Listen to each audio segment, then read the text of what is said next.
வணக்கம் நண்பர்களே. இன்னைக்கு ஒரு உப்புமா பண்ணியிருந்தேன். இந்த உப்புமாவுக்கு பின்னாடி ஒரு பெரிய கதையே இருக்குது. என்னென்னு பார்க்கலாம் வாங்க.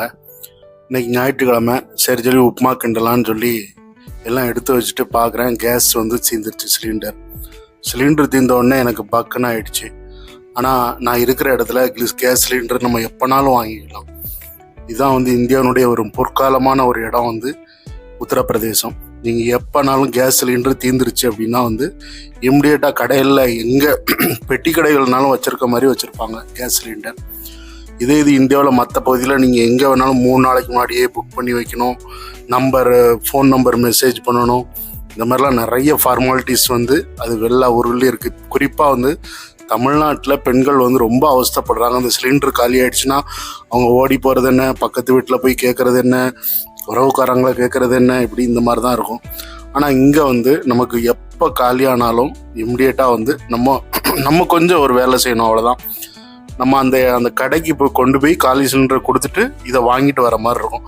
இதுக்கு ஒரு சின்ன ஆட்டோ ரிக்ஷா ஏதாவது கொடுத்தோன்னா ஒரு 10-20 ரூபா கொடுத்தோம்னா மயூரி இங்கே எலக்ட்ரிக் ஆட்டோ இருக்குது. எலக்ட்ரிக் ஆட்டோவில் நம்ம ஏறிட்டோன்னா டக்குன்னு போய் நம்ம இம்மிடியேட்டாக போய் அதை எடுத்துகிட்டு வந்துடலாம்.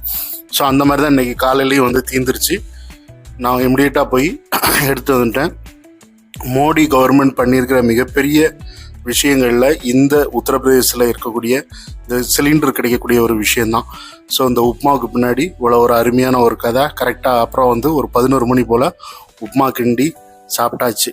ஸோ உப்புமா இன்றைக்கி ரொம்ப அருமையாக இருந்தது. சிலிண்டர் காலியான உடனே நான் பக்குன்னு ஆகிடுச்சு. இன்றைக்கி உப்புமா சாப்பிட்ருவோமா அப்படின்னு. உப்புமா நமக்கு ரெடி ஆகிடுச்சு. Sunday special upma. ஸோ யாருக்கெல்லாம் இந்த மாதிரியான ஒரு அனுபவம் இருக்குது, உப்புமா கிண்டும் போது இல்லை சமையல் பண்ணும்போது பாதியில் நின்றுச்சு சிலிண்டர் அப்படிங்கிற மாதிரி. நான் எல்லாம் அடுப்பில் வச்ச பிறகு கொஞ்சம் பாதியில் நின்றுச்சு.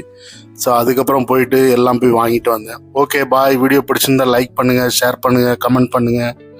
மீண்டும் நான் உங்களை அடுத்த வீடியோவில் சந்திக்கிறேன். நீங்கள் உங்களுக்கு பிடிச்சிருந்துன்னா சப்ஸ்கிரைப் பண்ணுங்கள். தொடர்ச்சியாக உங்களுடைய ஆதரவுகளை கொடுங்க.